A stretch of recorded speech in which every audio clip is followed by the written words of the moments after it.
అటు మహారాష్ట్రలోనూ భారీ వర్షాలు బీభత్సం సృష్టిస్తున్నాయి. నాగ్పూర్లో రికార్డు స్థాయిలో కురిసిన వర్షానికి లోతట్టు ప్రాంతాలు జలమయమయ్యాయి. విద్యుత్తు రవాణా వ్యవస్థలు స్తంభించిపోగా ఫైర్ సిబ్బంది సహాయక చర్యలు చేపట్టారు. స్వాభినగర్లో ఇంట్లో చిక్కుకున్న ఒక మహిళని సురక్షితంగా కాపాడారు.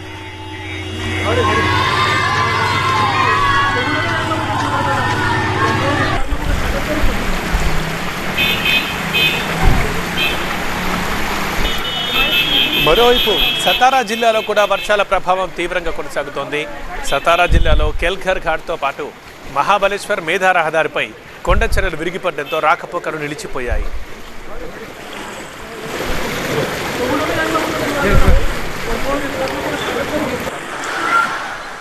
భారీ వర్షాల నేపథ్యంలో విదర్భ వ్యాప్తంగా జనజీవనం అస్తవ్యస్తం కాగా నాగ్పూర్, చంద్రపూర్ జిల్లాలకి ఆరెంజ్ అలర్ట్ జారీ చేశారు.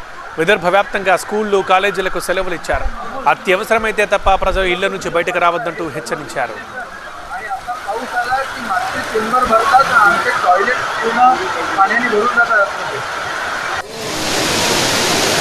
అసోంలోని శివసాగర్ పరిధిలోని నేపాలికుతి ప్రాంతంలో వరద ప్రభావం తీవ్రంగా ఉంది. భారీ వర్షాలు, నదీ ప్రవాహం కారణంగా నివాస ప్రాంతాలు నీట మునిగి ప్రజలు తీవ్ర ఇబ్బందులు పడుతున్నారు. విజువల్స్లో చూస్తున్నాం మనం. వాన, దాని తర్వాత వచ్చిన వరద పూర్తిగా బురదగా మారి అసలు ఇల్లు, అక్కడున్న వెహికల్స్ అవన్నీ ఆ బురదలో కూరుకుపోయాయి. సో ఇంట్లో ఉన్న ఆ నీటిని, బురదని ప్రజలు బయటకు తీస్తూ ఎంత కష్టపడుతున్నారో ఒకసారి చూడండి. ఎక్కడెక్కడి నుంచో ఏవేవో కొట్టుకొచ్చి మొత్తం ఇంటి దగ్గర పేరుకుపోయాయి.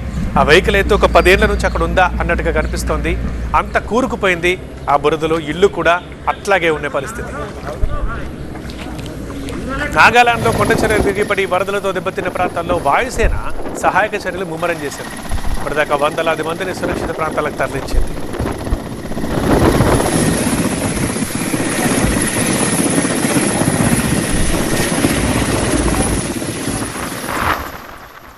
ఉత్తరప్రదేశ్లోని కాన్పూర్, జజమావ్ ప్రాంతంలో వర్షాల కారణంగా ఇళ్లలోకి నీరు చేరింది.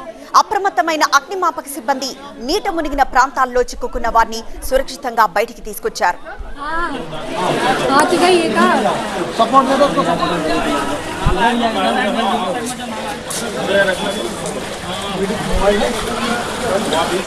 ఒడిశాలోని జాజ్పూర్ జిల్లాలో వరద ముప్పును ఎదుర్కొనేందుకు జిల్లా యంత్రాంగం అప్రమత్తమైంది.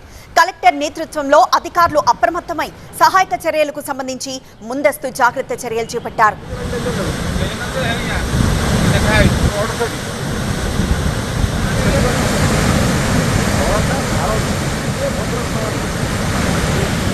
ఇటు ఒడిశాలోని మయూర్భంజ్ జిల్లాలో భారీ వర్షాలతో బాంధమాల్ గ్రామం బాహ్య ప్రపంచంతో సంబంధాలు కోల్పోయింది. వరద నీరు చేరడంతో గ్రామానికి రాకపోకలు నిలిచిపోయి ఇబ్బంది పడుతున్నారు.